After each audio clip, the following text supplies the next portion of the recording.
2015 MEP'S Week 11 Top 7 Talk.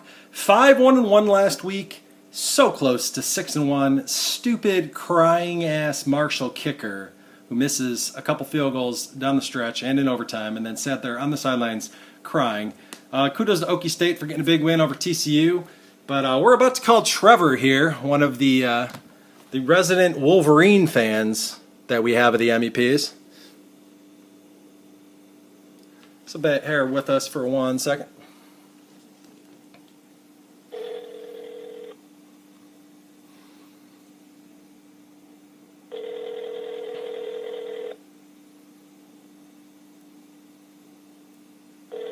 Yeah, this is going to be bad if he doesn't answer. Hello.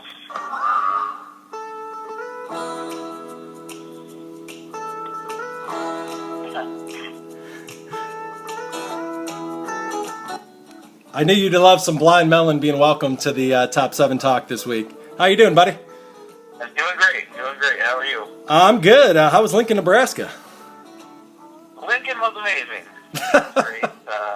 Quick turnaround. Don't know that I truly got to appreciate the win. Oh, really? Until I got home and watched the game. Had to try to be respectful of the Spartan fans we were with, but it's a great city. It's a great atmosphere for a college football game, and always good to see the Spartans lose. So I'm not. There. I don't feel good ever seeing Todd Heights be sad. Yes. Mike Vuja, on the other hand, after a lot of trash talking this early season and a very fortunate play in the Big House, I'm not too upset that he had to endure a tough loss there. You know, I think I saw a little part of each of them die in that fourth quarter when the Michigan State defensive back had two hands on the interception, game-clinching interception, and dropped it. I mean, I looked over, I was defeated, I saw Mike and Todd embrace with a man hug. Wow. And next thing you know, a couple plays later, and Nebraska took the lead. So it was a great trip. I can't wait to do it again. Do you guys have you guys picked out a venue for next year? Betting favorite right now is Iowa. Michigan at Iowa next year. Boy. Hopefully a rematch of the 2015 Big Ten Championship. Yeah, Iowa being fifth in the rankings tonight is quite comical. Though I will say this, I am absolutely rooting for Iowa to run the table through the Big Ten and beat Ohio State, because if Notre Dame gets in the top 4 and they somehow end up getting to play Iowa, I will be beyond thrilled. Yes. Hey, you're overlooking that game on November 28th, Michigan hosting Ohio State. The cards fall. That's true. Here. We might be looking at a Michigan-Iowa game here. And you know what? I would laugh so hard because the Buckeyes are getting a lot of respect right now for not really doing much this year. Yes. And Cardell looks terrible, and I just love how they can just sweep a DUI under the rug a week later. It was no big deal. No big deal. Yep, it happens. Look at McGarrett James. I mean, he's just running wild all over that Nebraska secondary. And, yep. Just last year he was assaulting police officers and in charge with being super drunk. I mean, all those dirty programs. Yeah, it's from rooting for an urban team for a handful of years and enjoying it, and then having it all crash down once he decided to quote unquote get sick and then quit.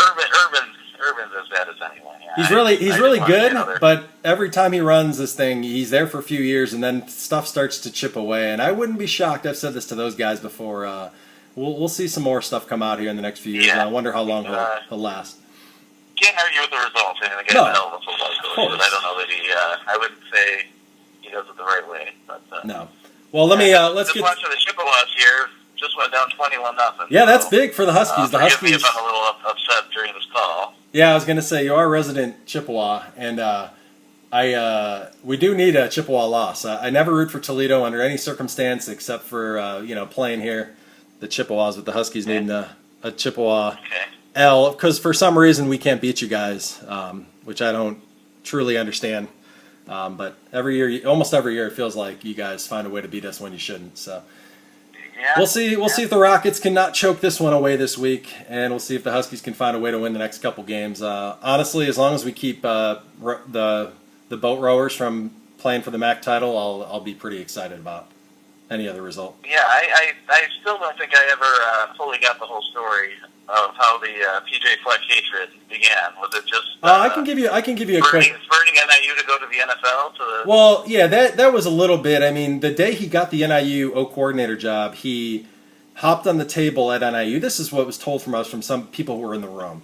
He hopped on the table and went nuts and made it seem like this is the most incredible moment of his life so far, and he was so hyped. And then literally 24 hours later, he said, "I'm out of here. I'm going to the NFL," which is fine.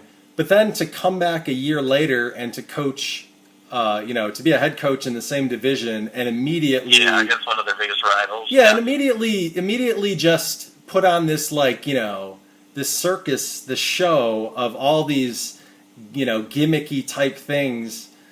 It just irks everybody that he seems so fake. And I think he's a great recruiter.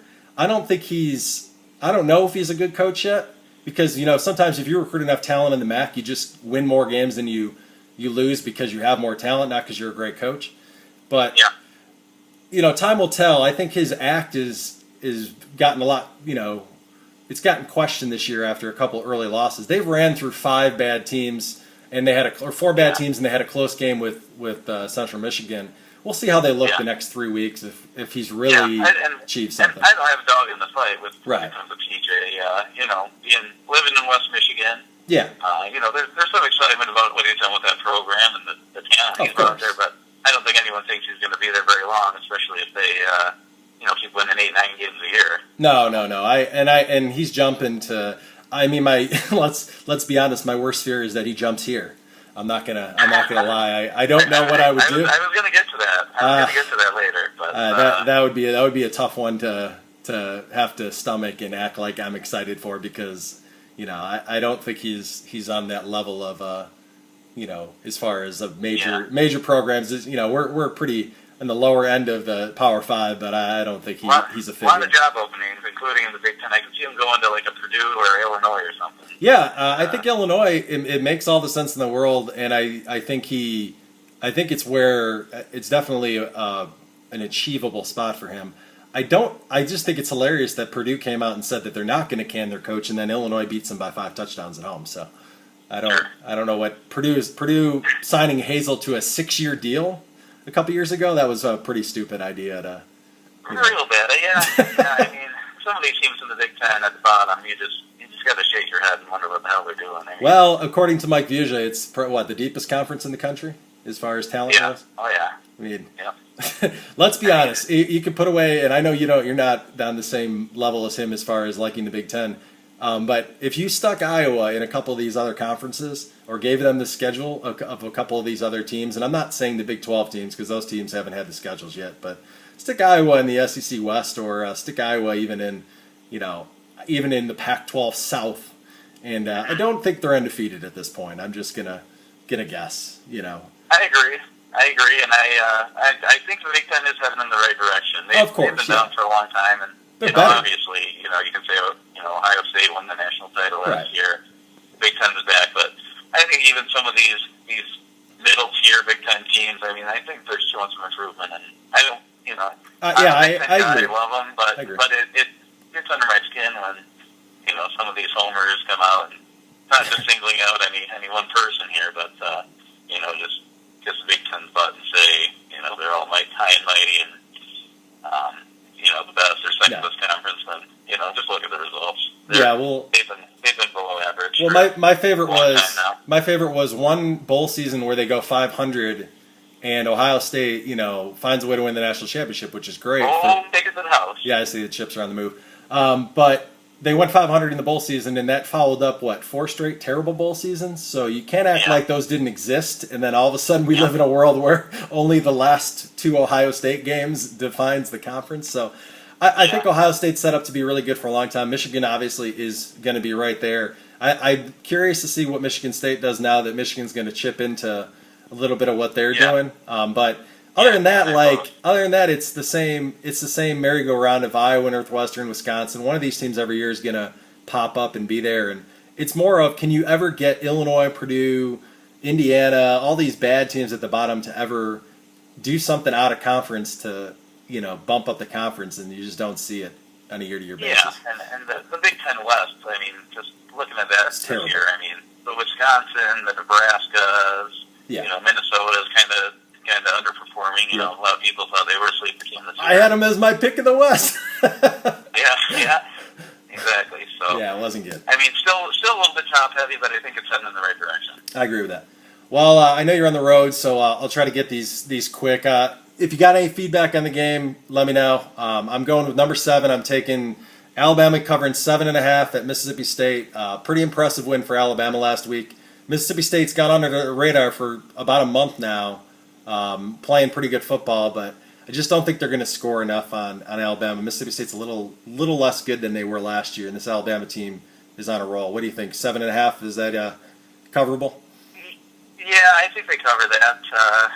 Bama, I think the biggest thing they have to fear is maybe a little bit of a letdown after that LSU game last week. But, Mississippi State's kind of dealing with their own problems. I know they had I think one of their freshmen on the team, father-son, were killed in a car accident this week. You don't know how they're going to come out and respond to that. They've got some good pieces. I think Dak Prescott's one hell of a quarterback, great college quarterback. Not sure he'll do anything in the pros. I don't think so either. 7.5. I agree. I think Bama, if not being the top team in the country, I think they're right up there, one of the top 2. And I like Alabama as well. I got number 6. I'm going to the Fun Belt, one of the worst conferences in the country, the one that Mike Buser refuses to put in our picks every week. I'm taking Georgia Southern covering 5.5 at Troy, and this line is only 5.5 because Troy has put up 144 points in the last 3 weeks against probably 3 of the 8 worst teams in the country. The games before that, they only scored, I believe, 45 in the 3 or 4 games before that. Georgia Southern with the option. They went 8-0 in the division last year. They're, I think, 5-1 right now. This line, in my opinion, would have been 14-plus 2 weeks ago. Got any thoughts on the Eagles from South Georgia heading into March against the Trojans from Troy? Yeah, I'm not going to pretend like I have a lot of input on the team. I looked at both teams' schedules, and I think the one thing that stood out was that big win. I think it was week 2 or 3, and Georgia Southern, beat up one of the top teams in the MAC. Yeah, Western Michigan. Those boat rowers that you like to refer to them as. I think they beat them by 24, 26 or something. Neither team has that impressive of a resume. No. Any real marquee wins, but I like them to cover as well. I'll take Georgia Southern.